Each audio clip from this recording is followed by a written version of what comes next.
Tonight, approximately at about 1 a.m., explosions were heard. This has not happened for a long time. In Skadovsk, we recently remembered Skadovsk. Powerful explosions were heard in this settlement. It is familiar that our reconnaissance conducted. We talked about the Tendrovskaya Spit, the Kinburn Spit. They hung out our flag there. And now the blows too, as I understand it, are powerful in Skadovsk. The liberation of Crimea will begin with the liberation of Skadovsk.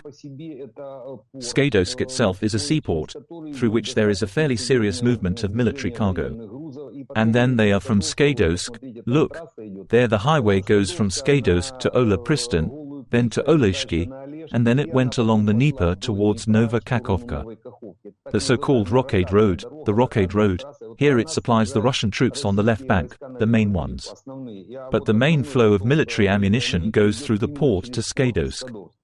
Therefore, it will be important for us to be the first to release him in order to then go to Crimea. Moreover, you can go to Crimea from Skadovsk through the sea. There are 50 kilometers, by and large.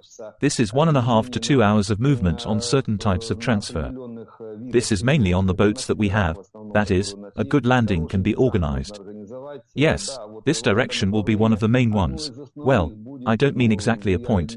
It is clear that the points there will be chosen by our intelligence, based on the capabilities. But the movement itself through Skadovsk to Crimea bypassing the lines that the Russians have now dug out in the Armyansk area. Of course, it will be very difficult to pass there. Therefore, one of the options is exactly this. But in order to reach the Crimea from Skadovsk, it is necessary to liberate Skadovsk. And this movement of our troops now in the south, this, firstly, is the classic tripwire along the enemy's front, the northern part of the Kursk, southern, Kherson. They are beginning to burn. Naturally, those targets that are calculated, military targets in Skadovsk, they are destroyed by long-range weapons. HIMARS gets there perfectly. That is, HIMARS is located on the right bank. HIMARS means a launcher, an M31 missile. Yes, there the distance just allows up to 70 kilometers. That is, HIMARS is more than 80. The precise destruction of Russian military facilities is just on its way out. So this is the advance we are now. We are now seeing the activity of our, especially the special services, the main Directorate of Intelligence, the Special Operations Forces, the Marine Corps, and the Navy in this direction, the Kenburg Spit and the Tendrovskaya Spit.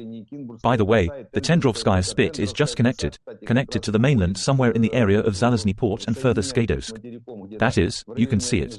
Yes. This movement is why we go to the Tendrovskaya Spit. And, of course, we are trying to take control of the Kinburn Spit.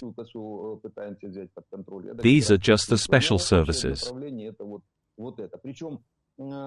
But the general direction is this. Moreover, for air support, it will be enough just for this triangle. If it is liberated, one squadron of aircraft, the same F-16, will be enough. In principle, they can take control of this unit and create such a serious air advantage in this direction.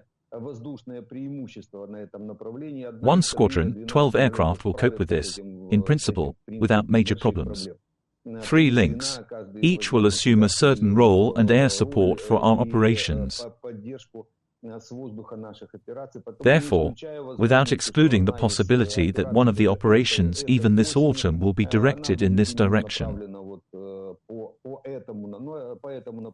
But this is what we, in principle, were waiting for last year, when the counteroffensive was prepared. The Russians then thwarted our actions to cross the Dnieper by blowing up the Kakhovka hydroelectric power plant. When they blew up the Kakhovka hydroelectric power plant and the water surface practically blocked the possibilities of our actions for several kilometers, so the actions began in the direction of Tokmak. But no one has cancelled the very idea of offensive actions, since it will practically rush to the table for implementation in the General Staff. I think it will be implemented at some point, because this is the best option for the liberation of Crimea. It's unbelievable. In a short period, half of the required amount was collected. It is said that the soldiers of the 93rd Kolodny Yar Brigade need an L-200 car. The price of the issue is 240,000. Once again, I will not repeat how important the car is in order to change positions, to help comrades. In general, a car on the line of combat is a very, very necessary thing, but, unfortunately, it is a consumable. 50% of the amount has already been collected. Here is a QR code. As much as they can, we will cover the needs of our heroes from the 93rd Brigade, because they received this car. Roman, you mentioned aviation. There was also footage that our aviation is working in the north. We are talking about the Kursk region again. It is stated that this is a Su-27 flight in the Sumy region, on the border of the Sumy region with Russia. And can this indicate that the PPO systems are also well located and that our aviation can operate on the border with Russia in the Kursk region? There are my colleagues, my subordinates, my friends from my school. We served. They still fly the Su-127. Of course, they flew in 2022. So the guys worked in the Kursk region back in 22, when the Russians entered our territory from this side. So for us, so to speak, working on Russian territory, for our aviators, this is not new, that's for sure. That is, especially at extremely low altitudes, the Russians practically do not see our troops, since the density of Russian troops is now very small.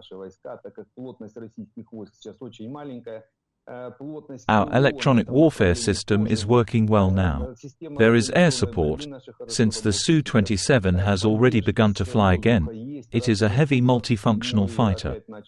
This means that from the point of view of air defense in this direction, we have created conditions for flights, including the Su-27. Why? Because the Su-27 is a good target, it is clearly visible. This is a large aircraft, twice the size of the same F-16 in area. And it is clearly visible on the radars of anti-aircraft missile systems, in general, on the radars of radio engineering troops. Therefore, since it flies, it means that this mechanism is already turned off for the Russians. It is possible to perform these tasks. I would not be surprised if the F-16 also appears there to destroy enemy air defenses. Maybe they have already worked there, because some of the anti-aircraft missile systems, RTV radars, were destroyed, most likely HARMs. But HARM is the best option to work, of course, with the F-16. Well, these are theoretical guesses that can be. That is, this is not a definite statement, but it could have been. Roman, our partners in Kiev mentioned senators, which is important to note, two senators, Republican Lindsey Graham and Democrat Richard Blumenthal. And so Lindsey Graham said the following about the Kursk operation, historically, brilliantly, beautifully. And, of course, they began to talk about how to strengthen, in general, offensive operations on the Kursk region, and not only. You also mentioned retired F-16 pilots, who have great experience and many hours in the air. They can be attracted to Ukraine for use as F-16 pilots.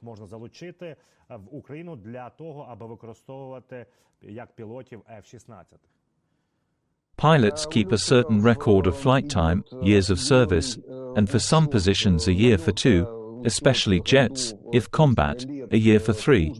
So sometimes pilots at the age of 33 retire, the so-called 27 years of service. At one time, at the age of 33, I left for the first time, 27 years of service. The meter goes like this, a year for 2, a year for 3. Therefore, pilots who have retired are not quite pensioners in the literal sense of the word. Yes, they receive a certain pension. Monetary allowances are mainly calculated from the last salary. That is, approximately, or rather, a salary, somewhere from 70 to 90% of the salary, depending on the length of service the pilots receive. In principle, any military, this is how it is calculated, receive after retirement, or, for example, in reserve. After leaving the reserve, the pilot receives this monetary allowance, let us call it pensions. For some reason they call it pensioners, but this is a little different. Why? Because officers who have retired to the reserve, they are still registered, they, of course, are assigned to service in a certain order, then they are called up if they are needed. There are a lot of flight crews in the world. They retire, go to reserves or move to other types of work. Well, somewhere around 40 years, around 40, that is, 40 to 45. And by and large, you can perform these tasks for 5 to 10 years, and pilots can perform these tasks if they are involved. But this requires a certain mechanism. Why? Because you can fly, for example, on types of aircraft only with certain licenses, permits coming even from the government of the state. That is, for example, in order to attract American pilots, this requires the permission of the American government. That is, of course, this is the prerogative of the American president. And even without this, they simply do not have the right to board a plane, and no one will land them. Therefore, this is the action. It must be pushed through the White House. Again, if the F-16 aircraft is American, even some Romanian pilot, for example, he also does not have the right to fly American aircraft without the permission of the American government, if they are now serviced. For example, almost all flying aircraft are serviced by American specialists or at least against certain documents that are issued by American control services. Because there is such a complex mechanism here, without the permission of the White House, the flight crew will not approach the planes, because they will lose a lot of things. But the mechanism, how to do it, that is, they allowed, the White House allowed or invited, even this can be invited to perform combat missions. And then the flight crew arrives, no matter what state, having licensed certain documents and flight time. Then he enters our international legion, signs an agreement with the legion. There is a certain monetary allowance and so on and so forth.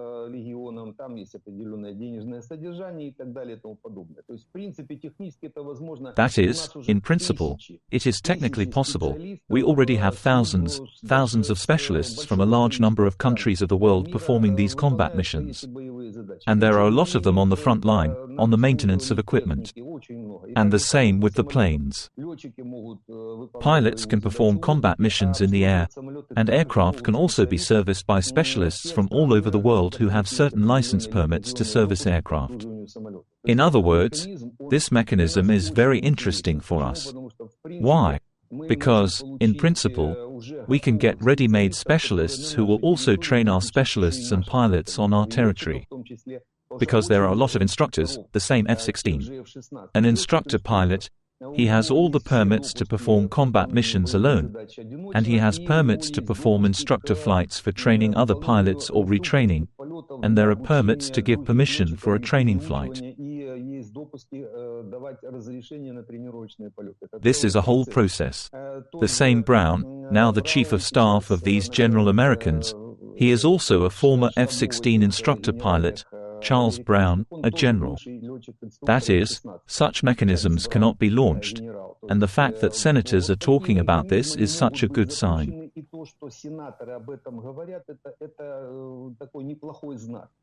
Such things are pushed mainly from the Senate, the House of Representatives, the Congress, that is, the American legislature. And if there is pressure from two chambers, then, in principle, it is possible to put pressure on the White House in order to follow this path. But so far, for the F-16, of course, we do not see any boards, we do not see such serious weapons. Harm is, so to speak, something that we have been working for the third year, and this is not news to us.